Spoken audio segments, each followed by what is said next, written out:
aula e hoje nós vamos dar a aula 15 da frente C. E em breve vamos estudar todas as aulas juntinhos, mas enfim. A aula 15 da frente C vai falar para vocês sobre a Primeira República do Brasil, um conteúdo extremamente importante e esse sim é conteúdo de terceirão.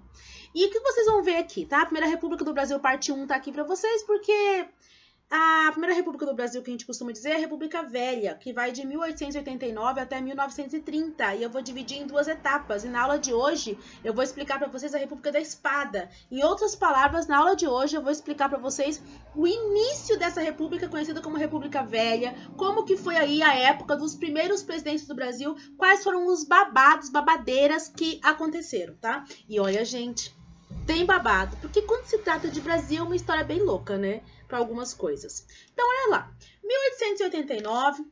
Aqui só o significado de república para vocês, assim, porque eu acho bem importante as pessoas saberem diferenciar. Muitos alunos confundem república com democracia e então fazem uma balança na cabeça, uma farofa na cabeça e não uma balança. E aqui tá para vocês poderem dar uma verificadinha, então depois vocês paralisam, dão uma lida e tudo mais, tá? Mas vamos lá. 1889. Os jornais começaram a publicar Viva a República Brasileira! Aqui tem para vocês, inclusive, um recorte de um jornal da época, as pessoas comemorando a República, porque agora é o povo que vai estar no governo, pelo povo, para o povo e com o povo, e é pura mentira. Porque foi feita a República Brasileira, mas na verdade é apenas uma elite, apenas uma parte do Brasil que vai ter benefícios aí nessa República, tá? E com certeza não vai ser os pobres, não é mesmo? Com certeza os pobres estão assim jogados para lateral, tá? Então o pobre nem sabia que isso aqui estava acontecendo. O povão nem sabia direito o que era a república. Quem que vai estar no comando serão aí alguns generais e tudo mais, tá? Ó, e o povo? Cadê o povo? O povo não tá.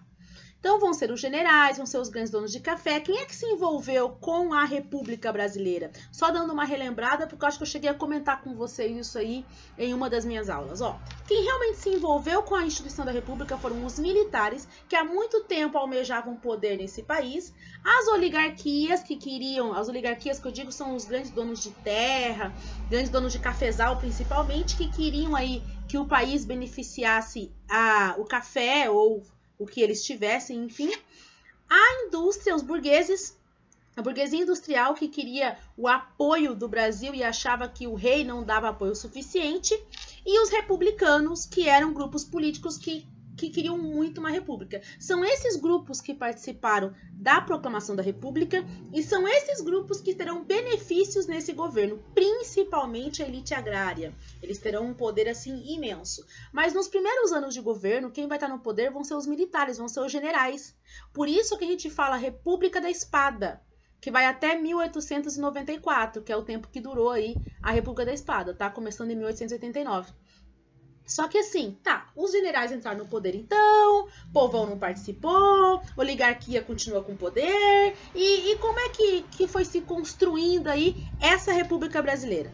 Primeiro construíram a identidade do povo brasileiro, afinal de contas, quem nós éramos na fila do pão?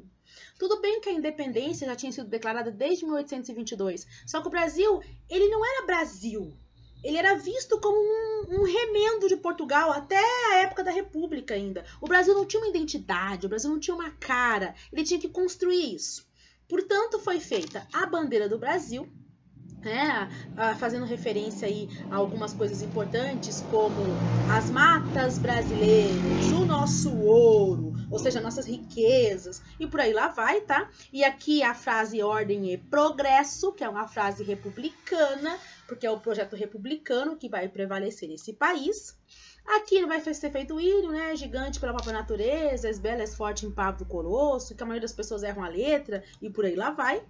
E, claro, eu falei para vocês numa aula sobre a construção dos heróis da nação e que Tiradentes será considerado um dos heróis da nação. E eu cheguei a explicar para vocês em uma das aulas o porquê, né? Que o Tiradentes aí, ele lutou pela República Brasileira no passado e ele não representava nenhuma ameaça para os grandes poderosos que estavam no poder no início da República, nenhuma ameaça no sentido de que ele não defendeu nada que, por um acaso, a oligarquia viesse não gostar. Só defendeu aí basicamente o final da República. Então escolheram ele como um grande líder para o país e criaram até um feriado para ele.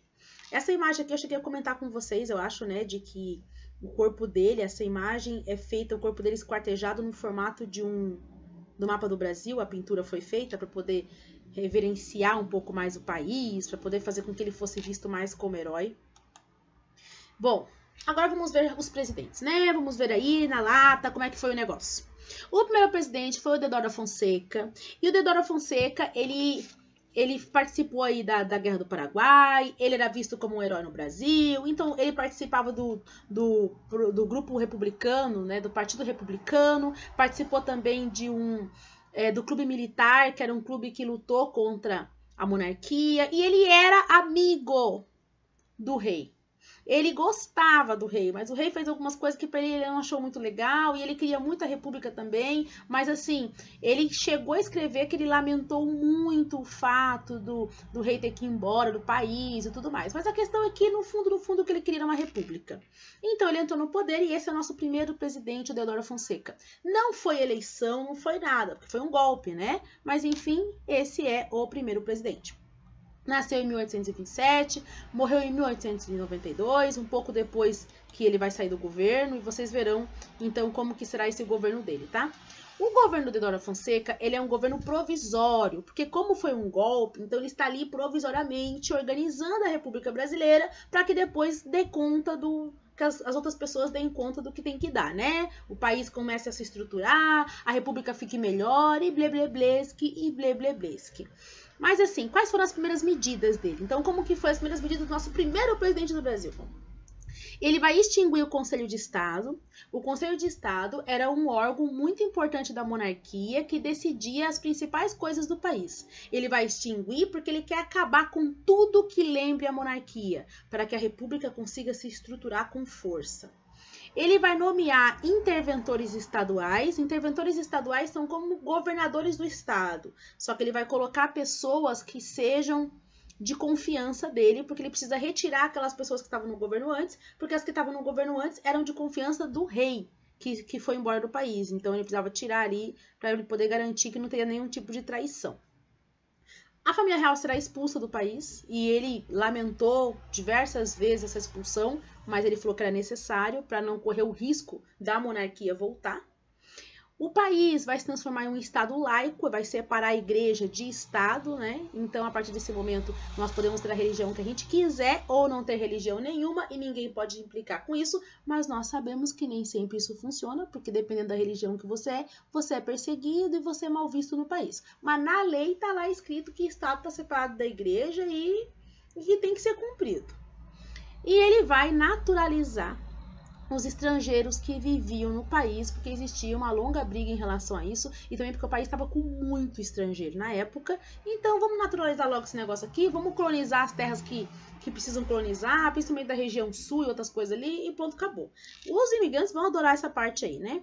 Enfim, ele começou o governo dele mostrando que era uma república, e que ele precisava acabar com tudo que lembrava a monarquia. Aí vai ser feita também uma constituição, porque o país precisa de uma constituição, agora que ele é uma república, né, precisa mudar muita coisa. Então será elaborada aí a Constituição de 1891, a nossa primeira constituição dentro da república. O que vai ter de super importante na nossa primeira constituição? O Brasil vai ter que ter um nome, e olha que patético, o Brasil vai se chamar República dos Estados Unidos do Brasil. É ou não é uma palhaçada? O Brasil resolveu copiar um pouquinho o nome dos Estados Unidos para ver se a gente ficava igual a eles. Ai, gente, é só por Jesus. O Brasil realmente tem que ser estudado.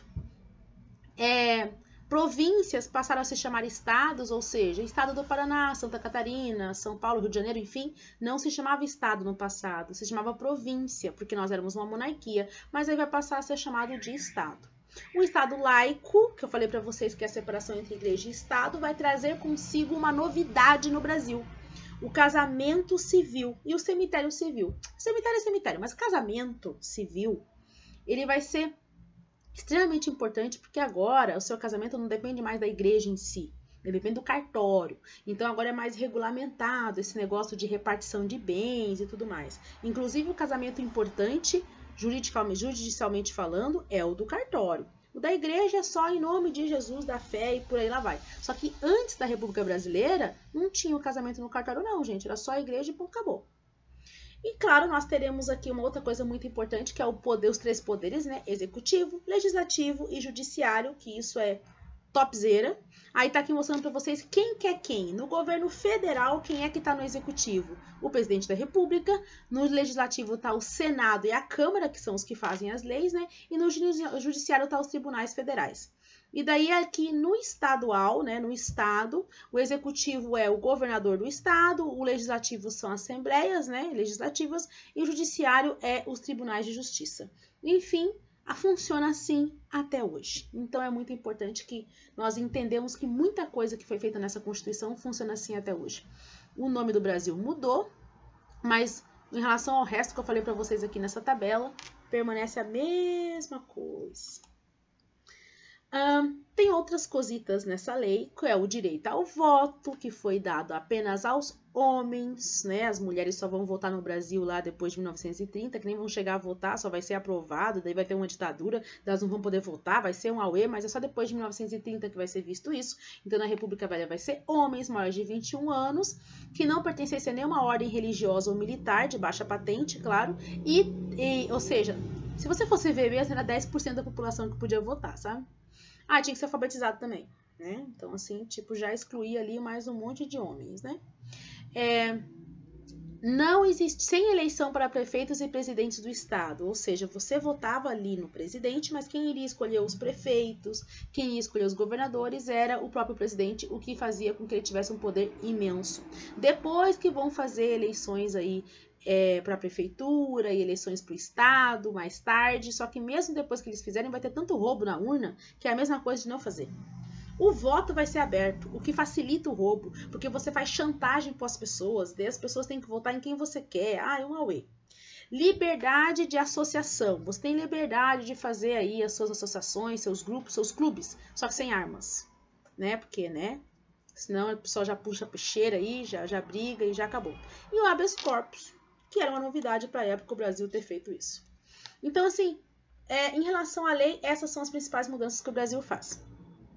E o Brasil vai passar por uma crise econômica muito, muito, muito forte, que é a famosa crise do encilhamento. Olha só, quando o Brasil começou como república, nós tínhamos problemas econômicos e o Deodoro da Fonseca contratou, então, um ministro para poder resolver isso, que vai ser o ministro Rui Barbosa. Rui Barbosa vai sentar e falar qual é o nosso problema. E o pessoal vai falar, falta de dinheiro. Então, vamos resolver o nosso problema? Vamos imprimir dinheiro.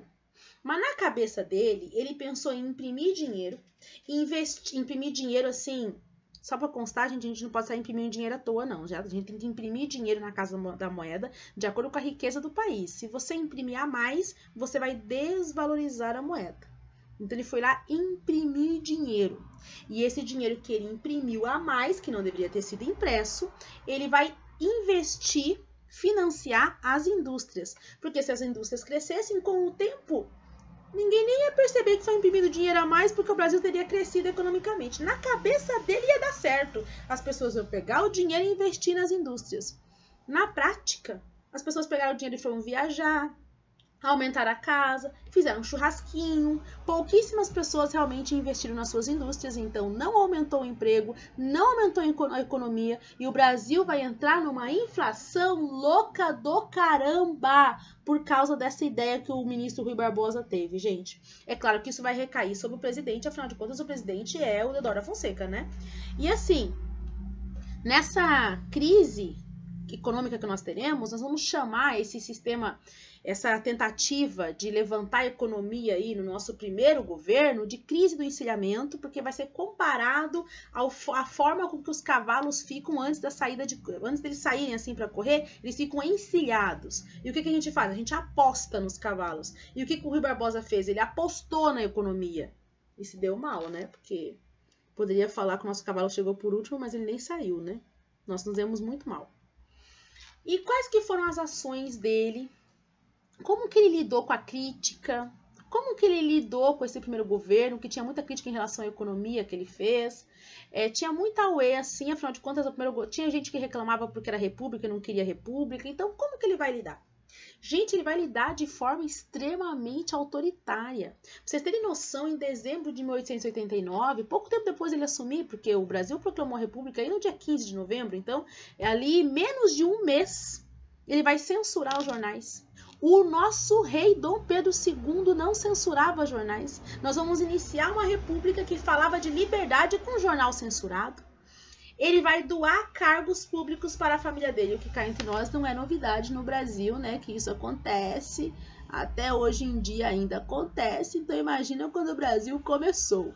Ele vai doar vários cargos públicos, assim, sobrinhos, não sei quem, né? E algumas pessoas que nem tinham qualificações para estarem naqueles cargos, sabe? Ele não concordava que o poder dele fosse limitado, ele falava, eu sou o presidente, então eu tenho que mandar. O pessoal falava assim, cara, você não é um rei, muito menos absolutista. Então ele enfrentava no Congresso direto a oposição, pessoas que não eram da oposição, todo mundo, porque ele queria que ele fosse altamente respeitado. Ele entrou em conflito com vários ministros. A gota d'água vai ser quando ele querer dar um pedaço de terra imensa, assim, uma fazenda, sei lá o quê, para um amigo dele. E o Congresso falava assim, pô, cara, você não vai dar terra do governo para um amigo seu. Mas é meu amigo, eu sou o presidente, eu posso dar um pedaço de terra para ele. E o pessoal, nossa, esse cara tá louco. Vão fazer muita pressão sobre ele, muita pressão, até que ele vai renunciar ao governo, porque ele não vai aguentar a pressão.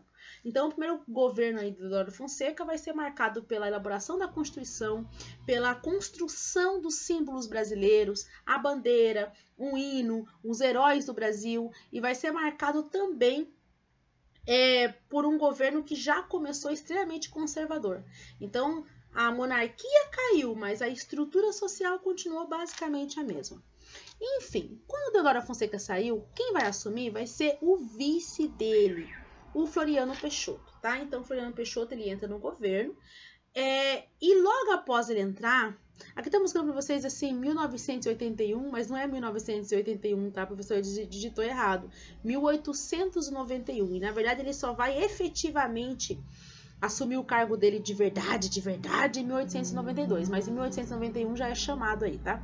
Mas enfim, o Floriano Peixoto, ele vai ser o vice do Deodoro Fonseca. E quando se fala de Floriano Peixoto, ó o que eu lembro, eu penso nisso aqui, ó. Que comece as treta. Pensa num presidente que gosta de treta. Nossa senhora, nosso segundo presidente do Brasil, o nome dele deveria ser Floriano Peixoto, rei das treta. Porque logo que ele entra no governo, ele entra de forma ilegal, galera. Porque olha só, o Deodoro da Fonseca saiu do governo e não chegou a ficar metade do mandato. Não chegou a ficar nem a metade do mandato que ele deveria ficar. De acordo com a Constituição brasileira, dizia que se o presidente sai do cargo e ele não cumpriu metade do mandato, devem ser feitas novas eleições. E não foram feitas novas eleições. O Floriano Peixoto entrou e falou bem assim, não, eu sou vice, eu vou entrar. E muitas pessoas que eram da oposição e tudo mais no Congresso disseram, cara, se liga. De acordo com a Constituição, você tem que fazer eleição. E ele, eu não vou fazer eleição. Porque de acordo com a Constituição, o vice não pode assumir, mas tem que ter novas eleições. Mas acontece que nós somos diferentes, porque o Deodoro Fonseca não entrou com eleição, então nós não se encaixamos na Constituição. Gente, vai ser um auê. Ele vai falar bem assim, não saio, e quero ver quem é que me tira aqui da presidência. Então ele já começou desaforando e causando treta, mas as tretas começam aqui, ó.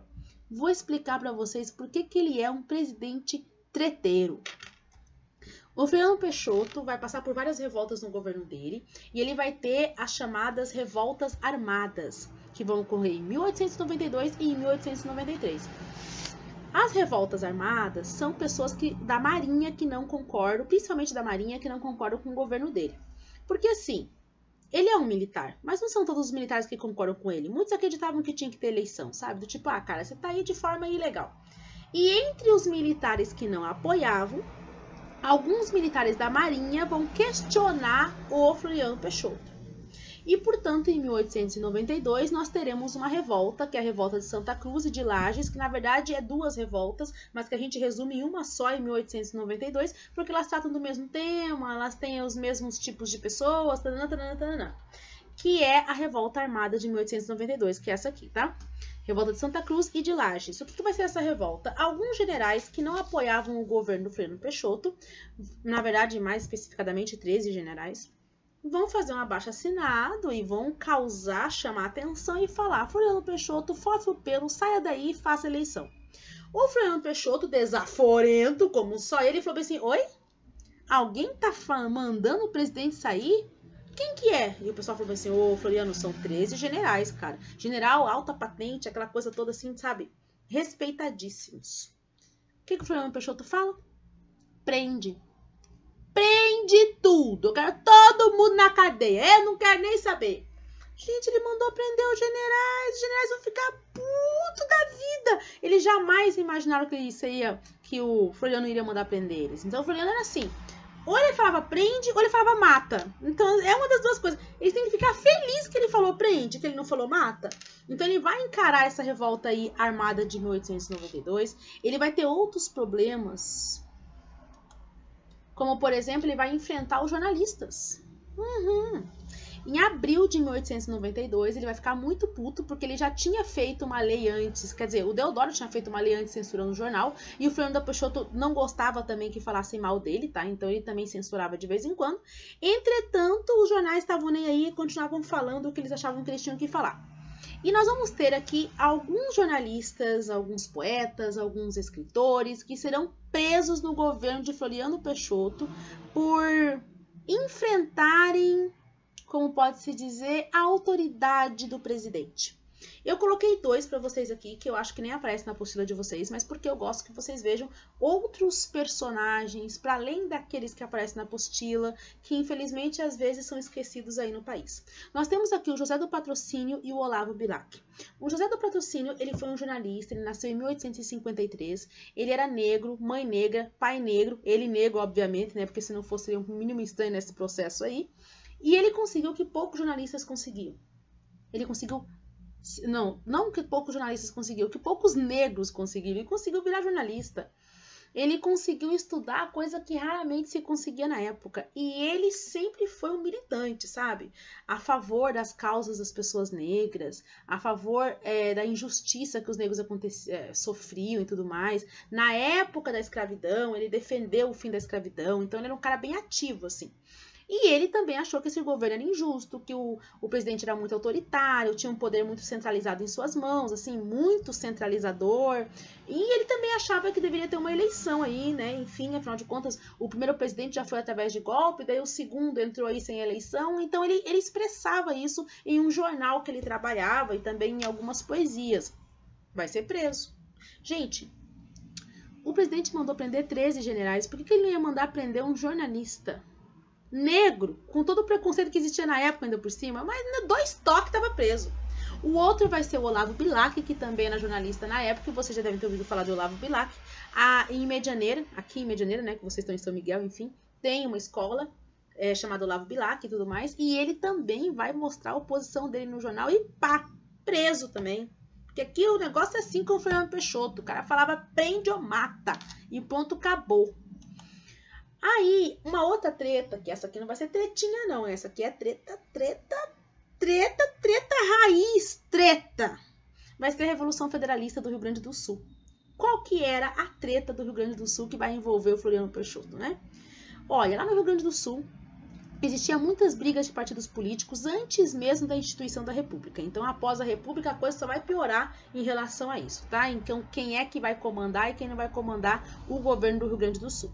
E no meio dessas tretas todas, tinha um líder lá do Rio Grande do Sul, um governador chamado Júlio Castilhos. Ele tá aqui para vocês, ó, Júlio Castilhos.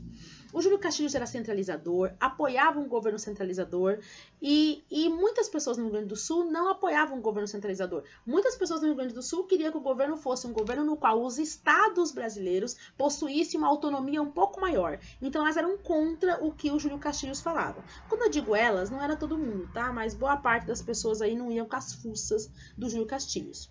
Um deles é o Silveira Martins. O Silveira Martins é um cara que lutou bravamente para que os estados tivessem mais liberdade, aquela coisa toda. E o Floriano Peixoto, ele era apoiado pelo Júlio Castilhos. O Júlio Castilhos, que era o governador do Rio Grande do Sul, porque o Floriano Peixoto, ele tinha aquelas características que o Júlio Castilho, né, adorava, centralizador, autoritário e blá, blá, blá, blá, blá. E também porque um ficava aí, entendeu, puxando sardinha do outro. Para conseguir, então vai ser feita uma revolução no Rio Grande do Sul das pessoas que são contra o governador Júlio Castilhos e também das pessoas que são contra o Floriano Peixoto, que na verdade são as mesmas pessoas que são contra essas duas coisas, né? Contra esse governo centralizador e a favor de uma maior liberdade no Rio Grande do Sul. Por isso vai ser feita a Revolução Federalista, que vão ser os legalistas, ou seja, as pessoas que estavam ao lado do Floriano Peixoto, ao lado do governador do Rio Grande do Sul, que é o Júlio Castilhos, e os federalistas, ou seja, aqueles que queriam que o governo fizesse com que os estados tivessem um pouquinho mais de autonomia, mais do que eles achavam que já tinha, mas eles queriam um pouco mais, sabe? Enfim, aí que tá o partido que eles participavam, né? Partido Republicano Rio-Grandense e o Partido Federalista Rio-Grandense, e o pau vai torar, mas quem vai ganhar vão ser os legalistas, então o pessoal não vai conseguir tirar o Júlio Castilhos do poder, não nesse momento, mas vai estremecer um pouquinho o governo do Floriano Peixoto. Inclusive, eles quase chegaram até o governo para conseguir tirar o Floriano Peixoto, mas vão ser derrotados um pouquinho antes, tá? Então, aqui da Revolução Federalista para vocês. Tá, prof, você já tá falando de treta. Quem é que apoiava o Floriano Peixoto? Porque, né, até agora tá difícil a gente enxergar alguém que apoia. Como é que esse cara tava no governo? Porque tinha dois grupos muito poderosos que apoiavam ele. E esses dois eram o suficiente. A oligarquia cafeira, porque ele defendia o café, fazia o que a oligarquia cafeira quisesse. Não é que a oligarquia cafeira fosse com a cara dele, mas era mais ou menos assim, enquanto ele estiver fazendo o que a gente quer, tá bom. E o outro é o Partido Republicano Paulista, que admirava ele, porque ele foi um forte republicano e tudo mais, então eles acreditavam que ele seria ótimo para implantar a ideia republicana no Brasil. Mas apesar disso tudo, ele não vai conseguir ficar tanto tempo assim, vocês em breve verão, tá? O Brasil estava passando por uma crise econômica muito forte, ele precisava resolver isso. Além dos problemas políticos que ele tinha, ele precisava resolver as crises econômicas. E assim, nós temos que dar um pouquinho de moral pro Florianinho, tá?